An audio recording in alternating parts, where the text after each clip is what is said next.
ফের তৃণমূলের বিরুদ্ধে হুঙ্কার শুভেন্দু অধিকারীর। সুষ্ঠু পথে এসআইআর পরিচালনার পক্ষে জোরালো সওয়াল। মমতা ও তৃণমূলের মিথ্যাচারের পর্দা ফাঁস করলেন শুভেন্দু অধিকারী। একই সুরে মমতাকে তীব্র আক্রমণ তৃণমূল বিধায়কের।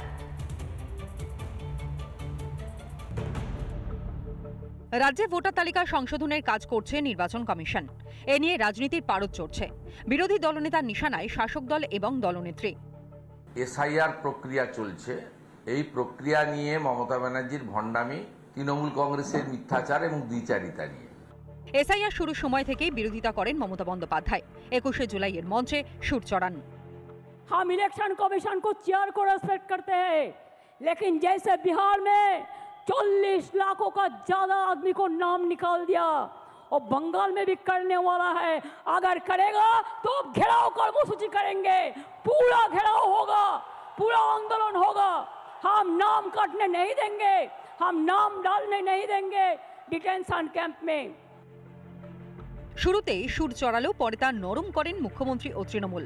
এসআইআর প্রক্রিয়ায় অংশ নিয়েছেন মমতার পরিবার।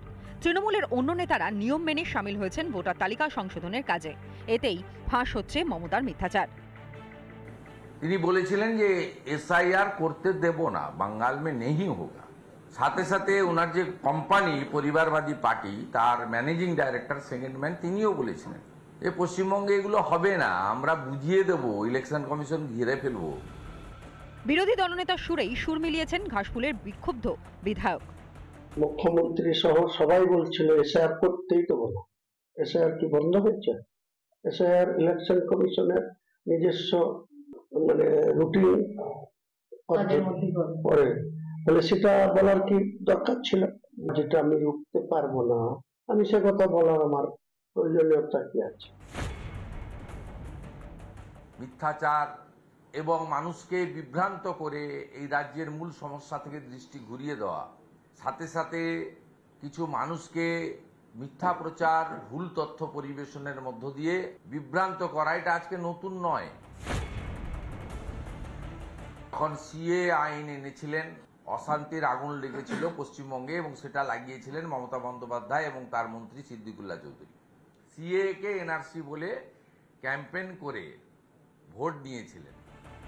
ভোটার তালিকায় ভূত ধরে রাখতে চায় তৃণমূল, তাই এসআইআর এর নাম শুনলেই তেলে বেগুনে জ্বলছে।